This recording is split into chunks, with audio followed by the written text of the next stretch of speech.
Imagine meeting someone who instantly remembers your name, but you can't remember theirs. You recognize their face, you remember the conversation, you even remember how they made you feel. Yet their name has completely disappeared. In that moment, you feel embarrassed.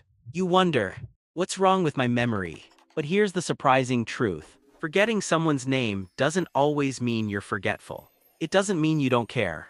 And it certainly doesn't mean you're unintelligent. In fact, your brain may be doing exactly what it was designed to do. Because memory isn't about remembering everything. It's about choosing what matters most. And sometimes, a name is the first thing your brain quietly lets go. So why does this happen? Why do some people remember every face but forget every name?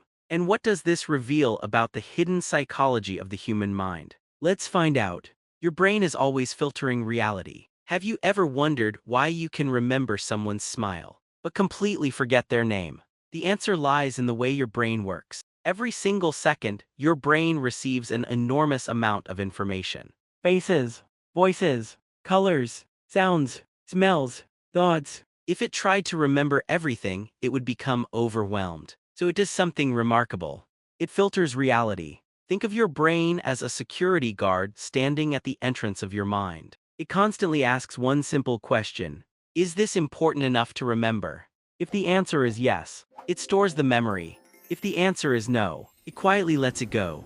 Now imagine meeting someone for the first time. While they're telling you their name, your brain is already busy noticing their facial expressions, their tone of voice, the environment around you, and even worrying about what you're going to say next. In that moment, the name becomes just another piece of information competing for your attention. Sometimes it simply loses. That's why you may remember exactly how someone made you feel, but completely forget what they were called. Your memory isn't broken. Your brain is simply doing what it was designed to do, keeping what feels most important and letting the rest quietly fade away. Anxiety quietly erases memory. Have you ever noticed that the harder you try to remember someone's name, the faster it disappears? That's because anxiety doesn't just affect your emotions, it affects your memory. When you're nervous, your brain shifts its focus from remembering information to protecting you from embarrassment or rejection. Instead of listening to the person's name, your mind is busy thinking, do I sound confident? What should I say next? I hope I don't make a bad impression. By the time the conversation ends, you've remembered your worries, but forgotten their name. It's not because you have a bad memory. It's because anxiety stole your attention before the memory could be stored. Sometimes the biggest obstacle to remembering others is the noise inside your own mind. Why faces stay but names disappear?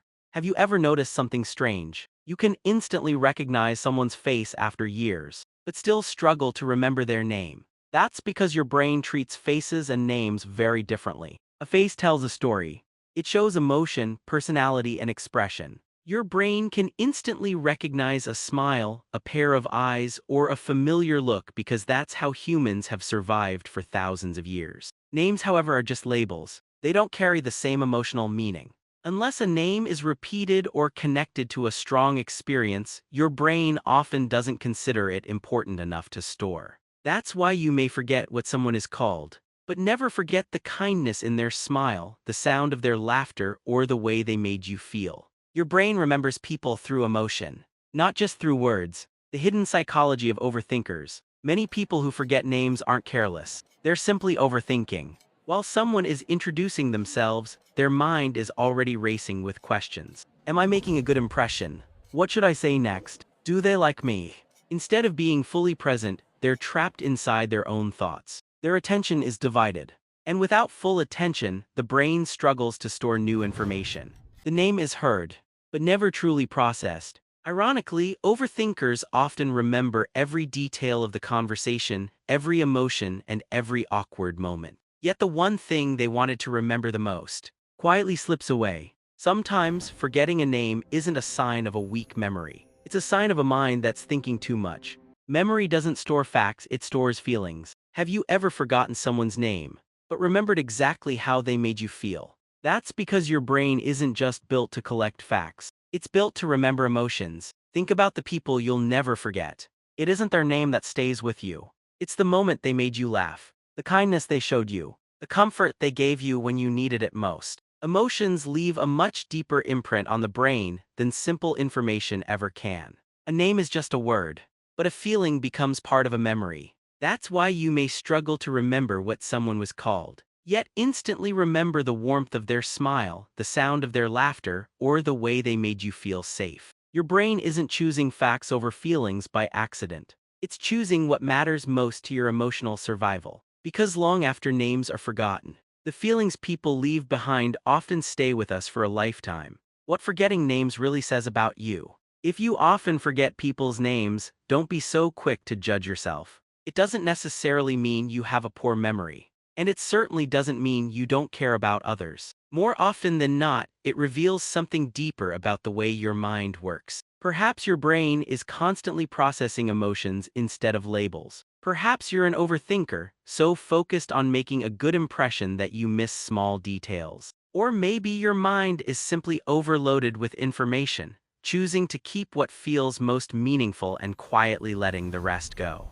The truth is, memory isn't a measure of intelligence. It's a reflection of attention. Your brain remembers what it believes is important in that moment. For some people, that's a name. For others, it's a face, a voice, a story, or a feeling. So the next time you forget someone's name, don't immediately think something is wrong with you. Instead, remember this. Your brain isn't trying to remember everything. It's trying to remember what matters most. And sometimes, the greatest thing you remember about a person isn't what they were called. It's how they made you feel. The next time you forget someone's name, don't immediately tell yourself that your memory is failing. Instead, ask yourself a different question. What was my mind paying attention to? Because the human brain isn't a machine designed to remember everything. It's a storyteller. Every day, it quietly decides which moments deserve a place in your memory. Sometimes it chooses a face instead of a name, a smile instead of a word, a feeling instead of a label. And maybe that's not a flaw. Maybe that's what makes us human. Years from now, you probably won't remember every name you've ever heard. But you'll remember the teacher who believed in you, the stranger who showed you kindness, the friend who stayed when everyone else walked away, the person who made you laugh when life felt heavy.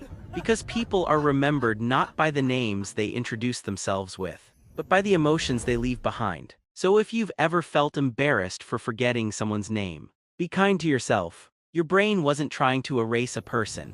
It was simply holding on to something it believed was even more important. And perhaps that's the greatest lesson of all. People may forget your name. They may forget what you said, but they'll never forget how you made them feel. So the next time you meet someone, don't worry so much about remembering every word. Focus on being present, because the memories that truly last are rarely written in names. They're written in feelings.